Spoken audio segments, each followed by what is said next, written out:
Hello, everyone, and welcome to my vlog once again. And today, I wanted to discuss about U.S. versus Canada. I know this is really interesting topic, and in a lot of and the reason I wanted to discuss this is because I have actually got calls from some of my friends asking about immigrating to Canada from US.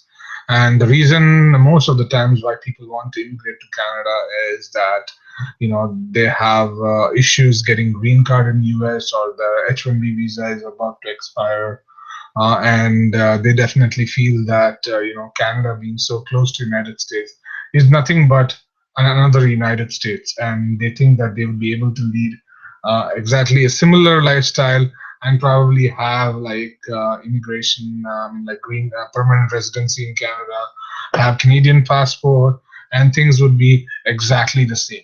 No, it's not exactly the same, and that's why I felt it's really important that we discuss this out so that people who are coming from United States especially know that Canada is not United States. There are a lot of differences. There are a lot of and the differences are primarily in the systems which we have, and the type of governments we have, the type of infrastructure we have. Infrastructure, I would still say it's probably similar, but still, it's not exactly the same. So that's why I have just categorized into different I mean, like different parameters or categories which I wanted to discuss, and I wanted to talk on each of them.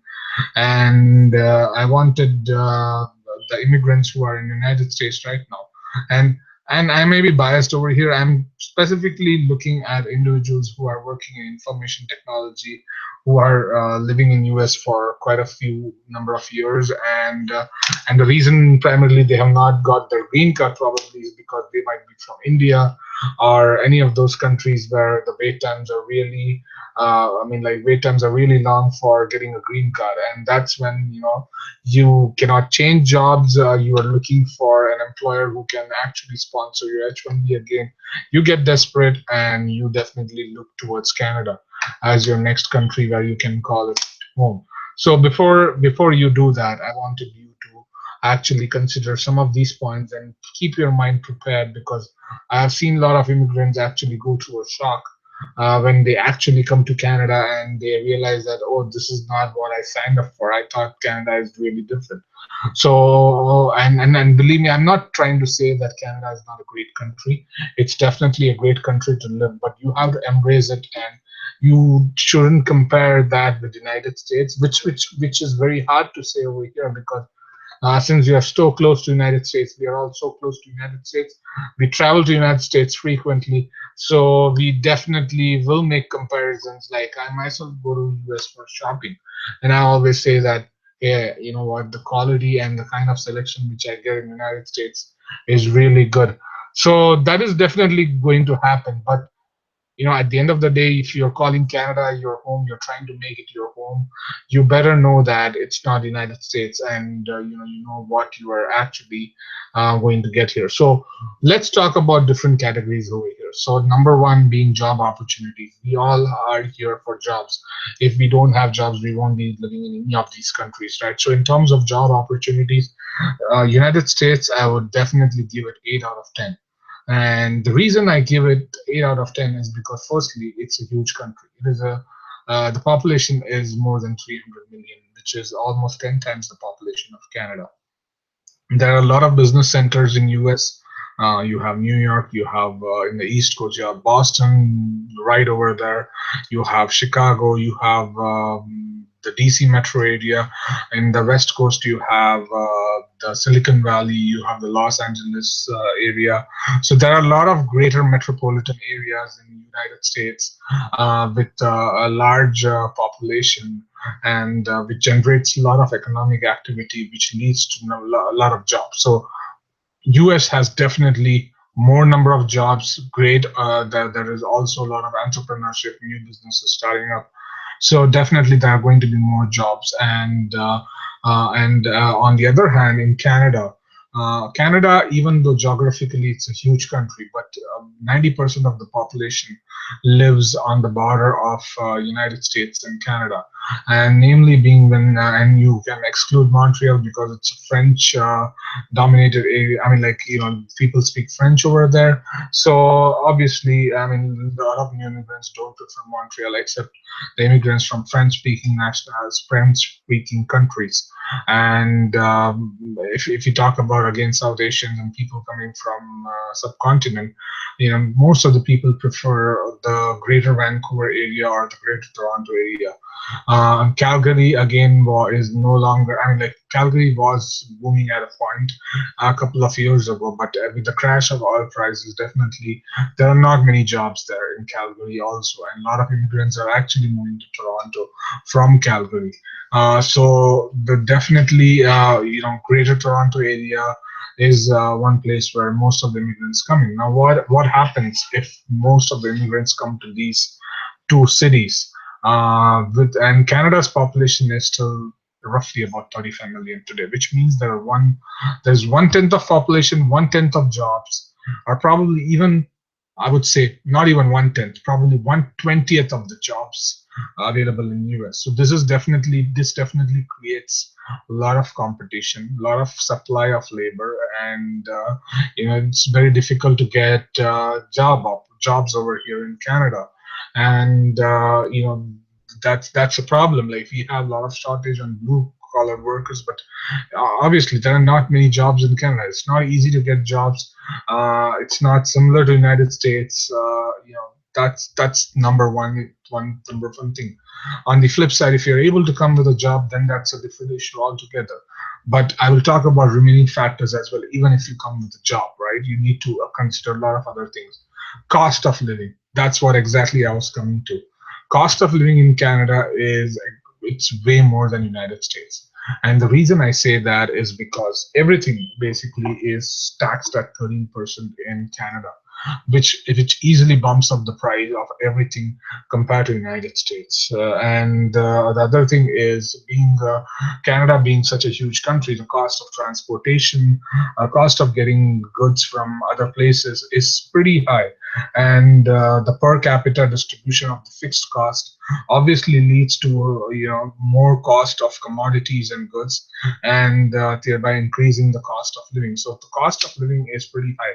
Just to give you an example, let's say I'll take a very simple example over here. Milk costs like $4.27 in Canada, whereas in United States the same milk would cost probably like a $2.50 a gallon or $3 a gallon. Now you can argue that saying the $3 is probably like close to $4, $3 USD is probably close to $4 Canadian. But we should not look at it that way, because obviously people in the United States are earning in US dollars, and we are earning in Canadian dollars. So as a percentage of our income which we would spend on milk, United States would spend a far lesser percentage than Canada. That's what is cost of living. Well, that is what I'm talking about. Healthcare. Now, this is one area where people definitely, there are a lot of people who say that, oh, United States sucks big time in healthcare, or it's very expensive in United States and things are difficult.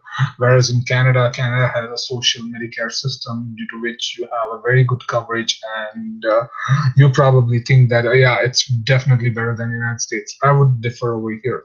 Now, what happens in United States is, if you don't have an insurance, that's a big deal. Yeah, it's a problem. But let's say that you have a great employer who is covering you a good plan, and maybe you have a little more deductibles. I would still not rule out the fact that United States, you basically pay more money, or you have a lot of deductibles, a lot of things that are not covered in insurance. Yes, those problems are there, but the treatment is pretty good. I mean, like, when I say pretty good, in the sense it's based on my personal experience, or I'm not saying that on my personal experience, but what I've heard is the line of treatment for diseases or any kind of medical issues. It's much better in the United States. On the other hand, Canada, since it's a social Medicare system, You don't pay for it, but on the other hand, if it is not a it's not an emergency treatment which is required. You basically are in line, and it may be that a surgery which you need immediately, but since the doctor and the medical staff over here consider that it's not critical and it's not really urgent, you might end up waiting for 6 months for any kind of surgery. So that's what we are talking about in Canada. Basic healthcare is free, but definitely it's challenging. It's not easy to get what you want quickly. You spend a lot of time, you spend a lot of energy, and the efficiency is not what we would really want. So that is about healthcare. Now, housing. Housing in United States after the 2009 crash, the house prices have gone down. People are still, cautious when it comes to buying homes and renting it out. And I'm leaving apart New York City and other major cities where the rents are pretty high. But and even after that, the house prices are not crazy in the United States. On the other hand, Canada is going through a housing bubble right now. If I look at the prices in Greater Toronto area, they have become insane. Like you would talk about houses close to $1.5 million if you are talking about single family homes. Rents in Greater Toronto area are close to $2,000 for in core Toronto for a one bedroom and much more for two bedroom.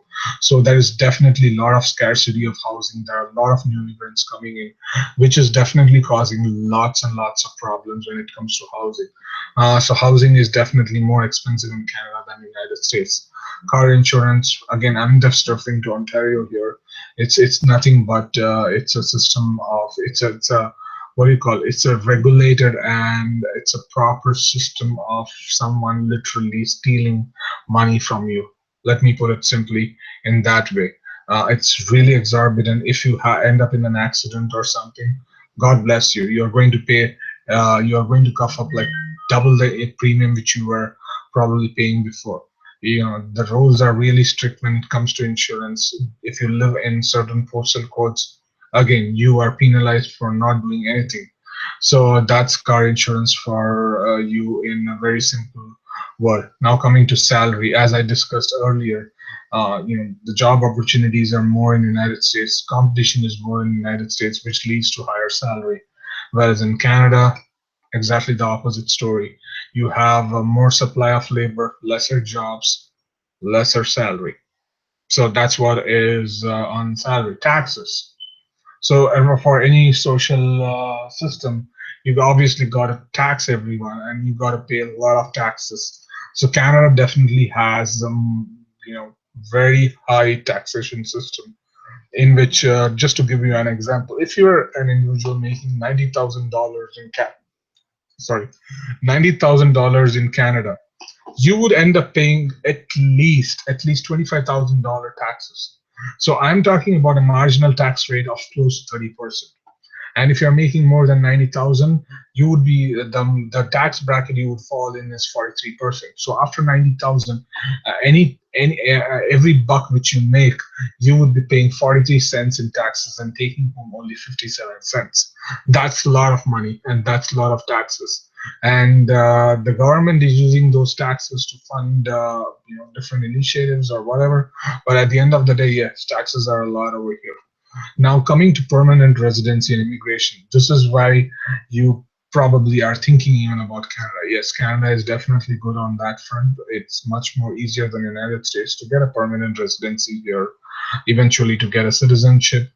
Those things are much more easier than the United States. So if that is the only thing which you care about, yes, come to Canada. But definitely make sure that you understand the remaining points pretty well. And the last point, I mean, like, these are some of the things, like, going on vacations or traveling within the country. When you are in Canada, let's say you live in Toronto, pretty much you are going to go to United States for vacation because it's much more cheaper, much more easier to fly down than fly within Canada. Like, you would probably go for a road trip to Montreal or go to Kingston, Ottawa from Toronto. But if you're living on the west coast of Canada, again, that's a different story. It's really beautiful in Vancouver, and you can go for short vacations from there. So those are some of the differences between the United States and Canada. Hopefully, this video will definitely help you in making a decision on whether you want to come to Canada from United States or not. And please do provide me your feedback, and I would be definitely looking forward to provide more inputs on Canada and different topics. Also, please suggest any topics on which you would need more information. I will definitely try to see if I could do that. Thank you very much.